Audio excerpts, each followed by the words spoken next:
Assalamualaikum. Salam sejahtera bagi kita semua. Shalom, Om Swastiastu, Namo Buddhaya. Salam kebajikan. Apa kabar hari ini? Semoga selalu sehat. Kali ini kita akan membahas tentang tangis perjuangan guru swasta. Ikatan Guru Sertifikasi IGSS PLPG Indonesia. Monggo. Oh, Ibu yang mau sampaikan, monggo Bu. Ya, bismillahirrahmanirrahim. Assalamualaikum warahmatullahi wabarakatuh. Salam sejahtera bagi kita semua. Shalom, Om Swastiastu, Namo Buddhaya, salam kebajikan.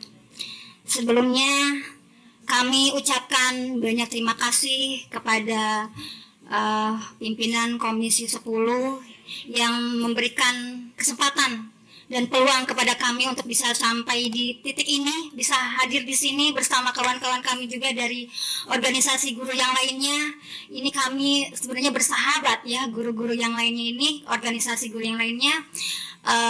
Memang ada, kita saling beririsan sebenarnya ya, aspirasi dan tuntutannya. Sebelum saya menyampaikan paparan pada kesempatan yang berbahagia ini, izinkan saya memperkenalkan kembali. Nama saya Eka Wahyuni, SPDI dari Banten.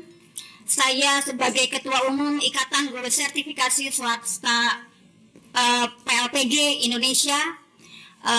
Tadi pimpinan rapat Bunda sudah memperkenalkan kami semua. Ini ada dari beberapa provinsi, dari Aceh, Yogyakarta, Jawa Timur, Jawa Tengah, kemudian Sumatera Selatan, Sumatera Utara, NTB, Bali. Sebenarnya masih ada yang lain, cuma memang karena keterbatasan untuk bisa hadir di sini dibatasi, jadi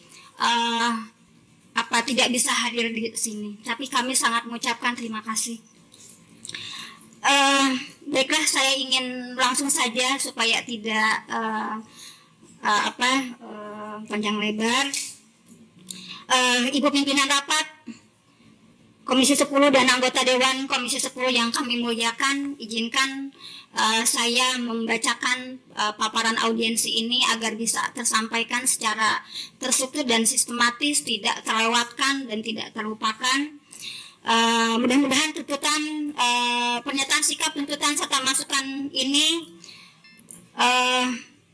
membuka mata, menyentuh hati dan menggugah pikiran kita semua, tidak hanya anggota dewan di sini, sehingga semuanya bisa dapat memahami apa sih maksud dan tujuan kami, apa sih arah langkah kami sehingga harus berjuang sampai di sini, gitu ya.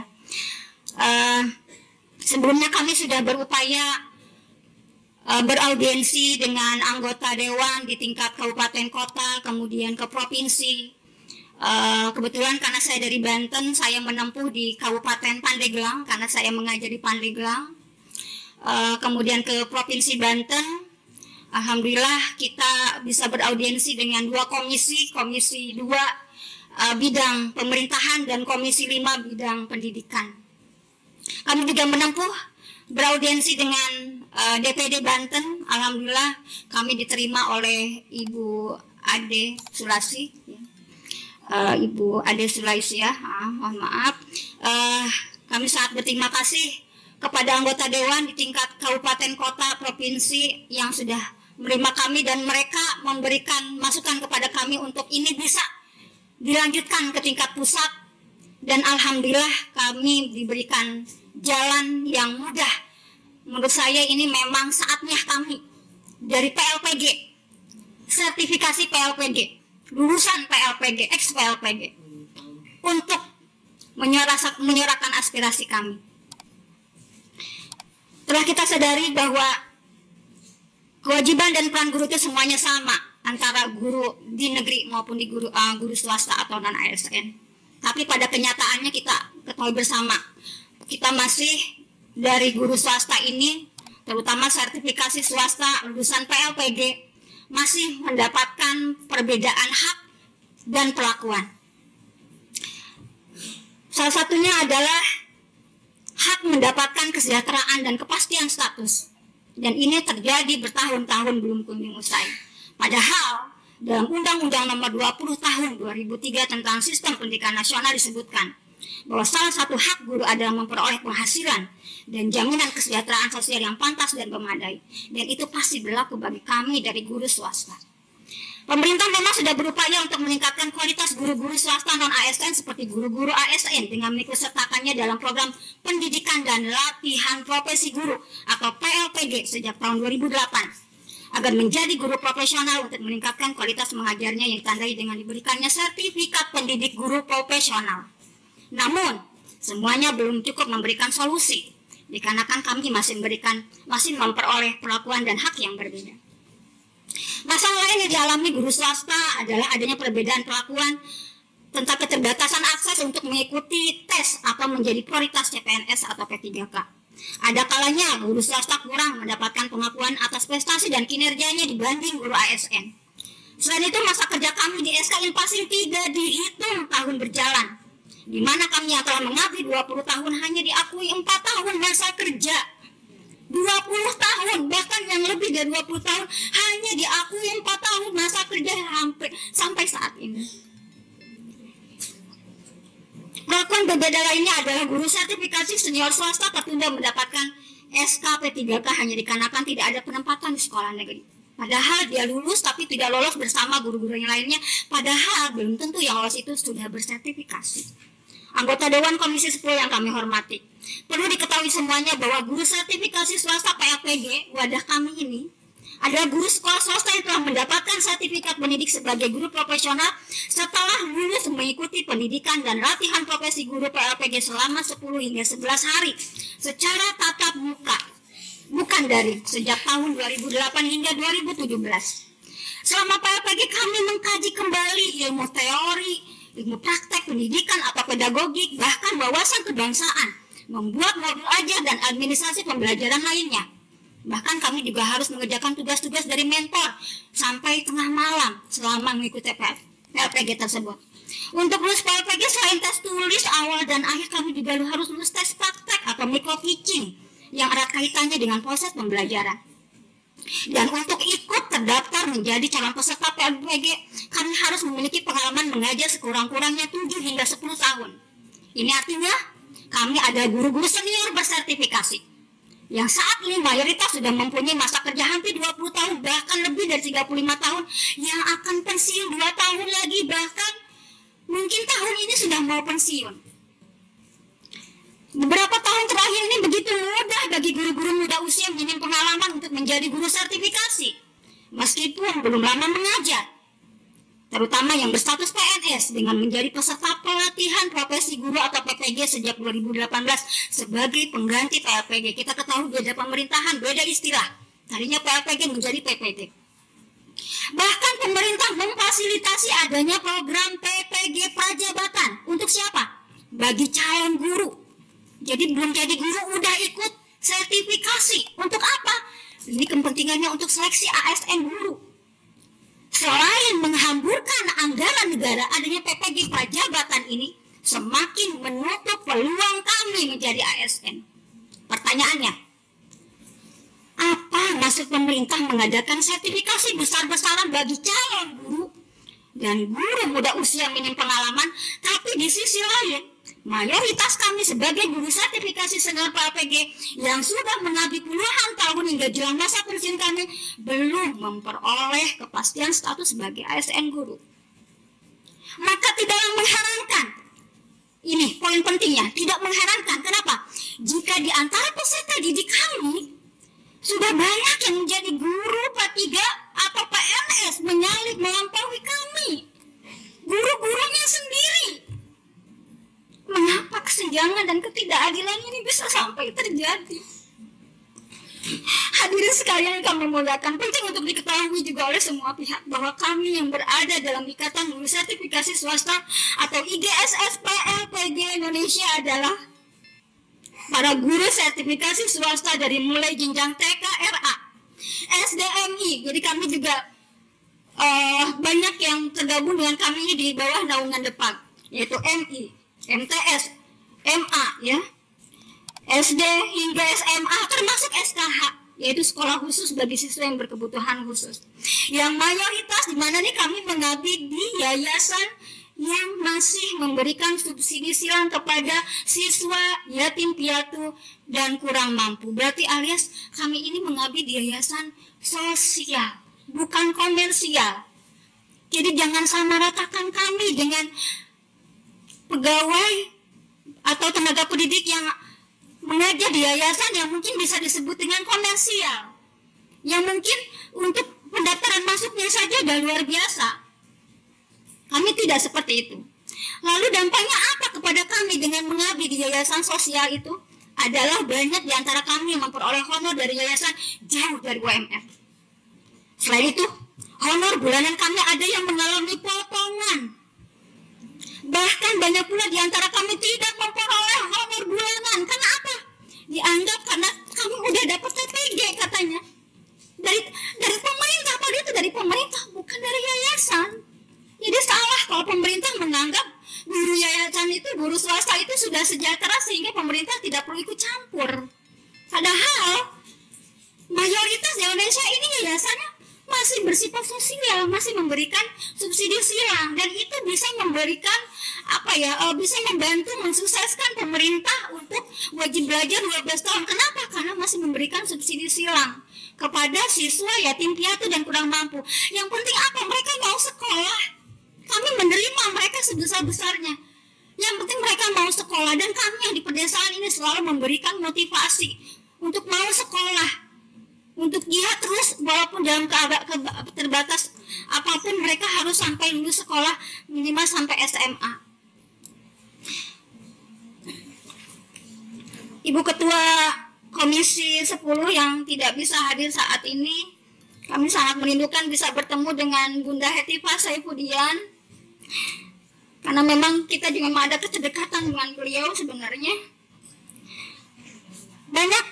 Pasti banyak yang belum tahu tentang keberadaan kami.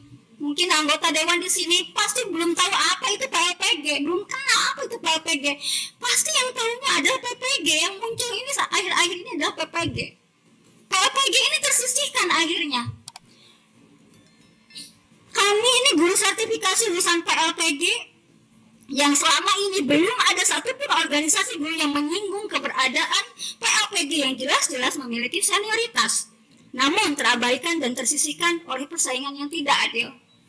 Selama ini belum ada juga organisasi guru yang menyuarakan aspirasi untuk mengedepankan senioritas dalam pengangkatan ASN guru. IGSS PLPG Indonesia didirikan tanggal 26 November 2024 ada sebuah organisasi yang ingin merombak ketiga regulasi pemerintah yang sudah tidak relevan lagi dengan kondisi saat ini. Yaitu 1. PP nomor 11 tahun 2017 tentang manajemen pegawai negeri sipil pasal 23, di mana pemerintah mengangkat PNS hanya bagi mereka yang muda usia minim pengalaman dan belum bersertifikasi, hanya bagi usia 18 sampai 35 tahun saja. Lalu bagaimana dengan posisi kami yang sudah di atas 35 tahun? Seharusnya pemerintah lebih mengutamakan profesionalisme, dedikasi, pengalaman, dan senioritas. 2. Peraturan BKN tentang pelaksanaan seleksi dengan metode CAT, Computer Assisted Test, di mana seleksi rekrutmen tes hanya menghamburkan uang rakyat. Soal-soal tesnya tidak bisa diterapkan dalam proses pembelajaran, serta menghasilkan barisan guru-guru sakit hati. Kenapa? Pada ujungnya hanya menghasilkan gejolak, kesenjangan, dan ketidakaturan. Akibatnya apa? Penataan status guru tidak pernah kunjung selesai. Selalu setiap tahun ada gejolak, karena memang tidak ada penataan, akhirnya tidak terwujud. Nomor 3, Keputusan Menteri Pendayagunaan Aparatur Negara dan Reformasi Birokrasi nomor 348 tahun 2024 tentang mekanisme seleksi P3K berdasarkan skala prioritas. Seharusnya yang menjadi skala prioritas adalah profesionalisme, pengalaman pedagogik yang teruji, dan senioritas. Tapi terasa aneh dengan Kepmen ini ternyata lebih mengedepankan kemampuan kognitif guru minim pengalaman belum bersertifikasi. Tentu kami yang sudah senior ini tidak bisa dong bersaing dengan guru-guru yang baru lulus kuliah. Mereka belum banyak bebannya, karena kalau kami bebannya di rumah tangga segala macam, di sekolah dan lain-lainnya. Yang muda usia, yang baru lulus kuliah, mereka belum terlalu banyak dengan kami. Kami berbeda dengan organisasi guru lainnya, bukan untuk menuntut kesejahteraan, karena kami sudah mendapatkan TPG dari pemerintah dan kami sangat mensyukurinya. Kami bukan menuntut kenaikan TPG, tidak. Tapi menuntut agar nominalnya disesuaikan dengan masa kerja kami, yang sebenarnya dihitung sesuai tahun berjalan. Jangan sampai kami sudah mengabdi lebih dari 20 tahun tapi yang diakui hanya 4 tahun. Ini kemana yang 16 tahun lebihnya? Kenapa dianggap goib? Jika ada rencana kenaikan TPG, maka utamakan besarannya sesuai senioritas, tanpa ada perbedaan nominal antara PNS dan non-PNS. Jadi aneh kalau kemarin disinggung di pidato Hari Guru Nasional atau yang disampaikan oleh Bapak Menteri Abdul Muti itu benar-benar belum memenuhi rasa keadilan bagi kami, karena ada perbedaan nominal antara PNS dan non PNS. Kenapa yang PNS dihitung dengan 1 kali gaji pokok, kami hanya naik 500.000? Di mana rasa keadilannya? Dan itu akan terus mencederai hati guru, terutama yang swasta. Terkait dengan pengangkatan ASN guru, selama ini pemerintah merekrut secara rutin setiap tahunnya melalui tes CPNS dan tes P3K yang pastinya menghabiskan dana APBN yang tidak sedikit. Pertanyaannya, untuk apa pemerintah mengadakan PLPG jika kemudian yang menjadi PNS atau P3 adalah guru-guru muda usia minim pengalaman yang belum bersertifikat pendidik? Apakah pemerintah belum cukup untuk menguji kompetensi kami yang telah lulus tes tulis, tes akhir, tes praktek untuk memperoleh sertifikat menjadi guru profesional? Sehingga kenapa harus diuji kembali dengan soal-soal tes CPNS yang sebenarnya nggak aplikatif di ruang kelas? Tidak bisa kita terapkan pada anak-anak sekolah TK, SD, SMP, nggak bisa. Karena itu hanya mengandalkan kemampuan kognitif saja. Mengapa pemerintah tidak memprioritaskan kami yang sudah bersertifikat pendidik lulusan PLPG yang diakui profesionalismenya itu sendiri oleh pemerintah untuk dijadikan ASN guru? Mengapa pemerintah tidak pernah membuka peluang tanpa tes bagi kami dalam pengangkatan ASN guru? Tidak pernahkah terbayangkan oleh pemerintah bagaimana guru-guru senior nih mau menjelang pensiunnya aja masih harus berjuang ikut tes, ya?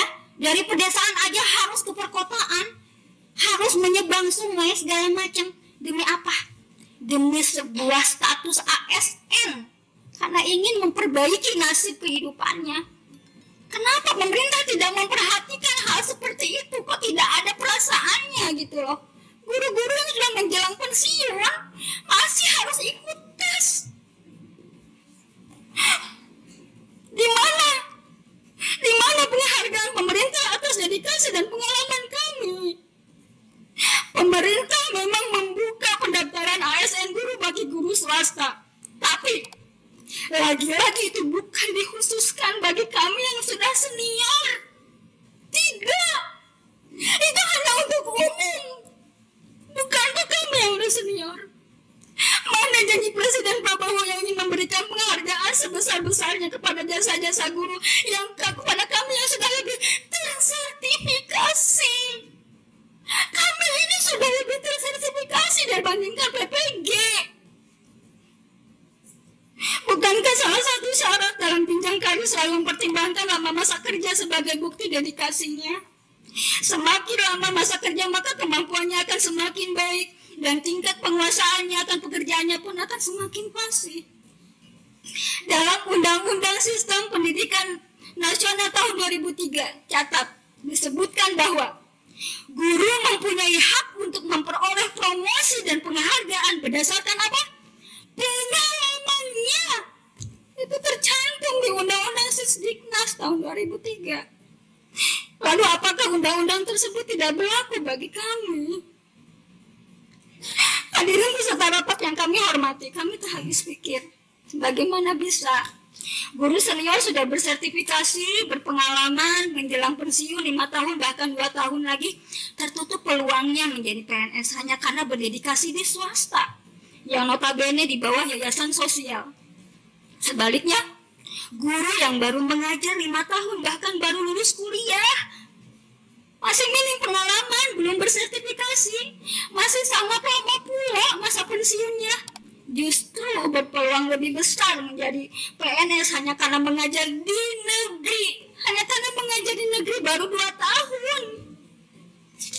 Di mana implementasi Undang-Undang Sisdiknas yang menyebutkan bahwa guru mempunyai hak untuk memperoleh promosi dan penghargaan berdasarkan pengalaman dan dedikasinya. Apakah sertifikat pendidik dan pengalaman kami masih kurang layak untuk dipertimbangkan sehingga harus kalah oleh kemampuan kognitif guru muda usia, padahal pengalaman pedagogik lebih utama dan amat dibutuhkan dalam proses pembelajaran. Kami yakin semua pihak sepakat bahwa pertimbangan masa kerja atau pengalaman adalah bagian dari sebuah tahapan yang... Ya izin Ibu, karena nanti juga masih harus ada satu lembaga yang menyampaikan pendapat dari awal sampai ini tadi, supaya materinya sudah kita tangkap. Ya, Pak. Ya, mengerucut kepada bagaimana persoalan senioritas, kemudian persoalan usia dan yang lain. Jadi boleh dipercepat ya Bu ya, kami beri waktu lagi 3 menit, baru nanti akan berganti kepada dari mana Bu? Yang paling swasta. Waktu mungkin sebentar. Iya. Jadi kami bukan guru honorer, kami ini guru bersertifikasi ya Bunda ya gitu ya. Kami sudah mengabdi lebih dari 20 tahun gitu ya. Kami hanya ingin menagih janji Presiden Prabowo untuk memberikan penghargaan yang sebesar-besarnya. Dan Bunda harus tahu bahwa ini kami anggota di EGSS ini sudah lebih dari 1.000 anggota ya, ada dari 12 provinsi. Itu kami lampirkan data anggotanya di belakang paparan ini, makanya ini agak sedikit tebal karena memang kami lampirkan biar itu memang menjadi data valid gitu ya, bahwa kami itu bukan hanya dari Banten. Beberapa hari yang lalu, tepatnya tanggal 14 Januari telah dirilis Peraturan Menteri Pendidikan Dasar dan Menengah Nomor 1 Tahun 2025 tentang redistribusi guru ASN pada satuan pendidikan yang diselenggarakan oleh masyarakat. Semoga peraturan ini menjadi salah satu angin segar demi terwujudnya mimpi besar kami agar tetap mengabdi di sekolah asal atau di sekolah induk kami masing-masing dengan status sebagai PNS sebagai penghargaan terhadap senioritas kami.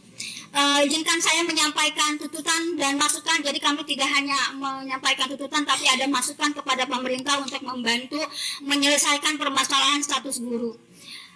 Pertama, angkat secara otomatis tanpa tes guru senior sertifikasi lulusan PLPG menjadi PNS di tahun 2025 bagi usia minimal 41 tahun. 2. Prioritaskan guru tetap yayasan lulusan PLPG sebagai redistribusi guru ASN di sekolah induknya masing-masing.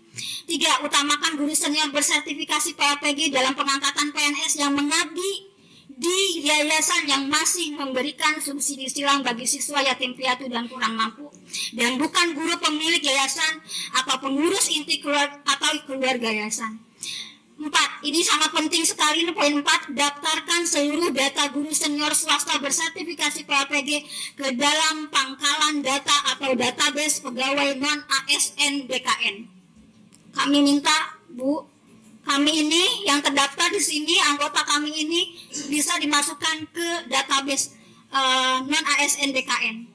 5. Tuntaskan dahulu kepastian status guru senior sertifikasi swasta lulusan PLPG sebagai PNS dan tunda peningkatan status P3K paruh waktu menjadi P3K penuh waktu bagi guru muda usia minim pengalaman. 6.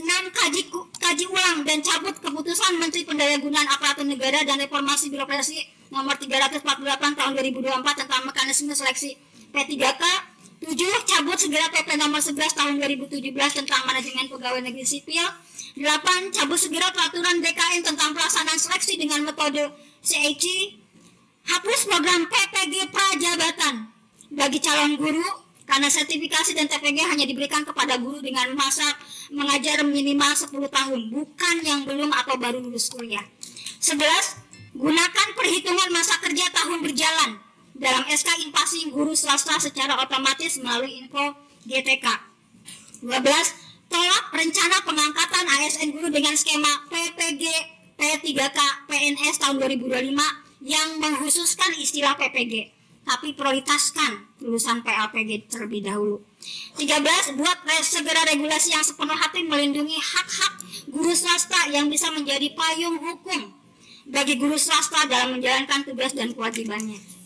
Masukannya, izinkan kami memberikan masukan ini untuk mendukung program Presiden Prabowo dalam Astacita ya, untuk memperkuat pendidikan, yaitu satu, terapkan jenjang karir untuk seleksi ASN guru. Kita ketahui ASN guru itu ada P3K dan PNS, maka kami memberikan skemanya sebagai berikut. PPG hanya untuk dalam jabatan, hanya untuk usia 32 sampai 35 tahun, P3K 36 sampai 40 tahun, PNS 41 sampai 60 tahun. Kenapa kami memberikan skema tersebut? Supaya semua guru itu akan menyadari dengan sendirinya bahwa untuk memperoleh tahapan menjadi ASN guru itu ada waktunya, ada masanya. Gitu tuh. Jadi yang misalnya, oh iya karena saya masih 10 tahun, oh saya baru 15 tahun, saya juga berarti nanti ada prosesnya kok untuk menjadi PNS gitu.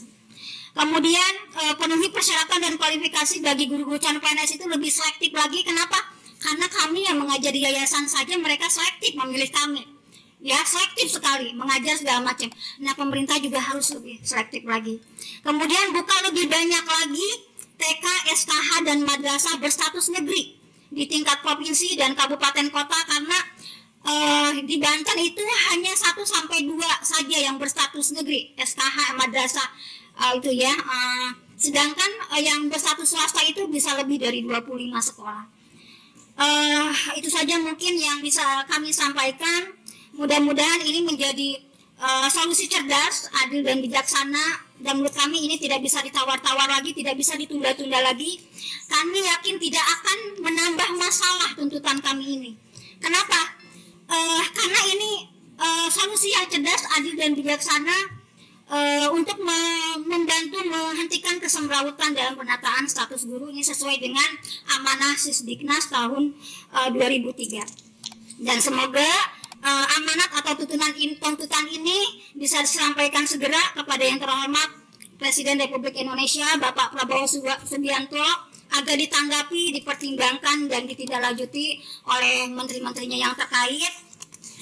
Mari satukan langkah untuk berkomitmen mengamalkan Pancasila sebagai pandangan hidup berbangsa dan bernegara demi mewujudkan keadilan sosial bagi seluruh rakyat Indonesia. Semoga Allah Subhanahu wa taala meridai cita-cita kami. Amin. Billahi taufik wal hidayah. Wassalamualaikum warahmatullahi wabarakatuh.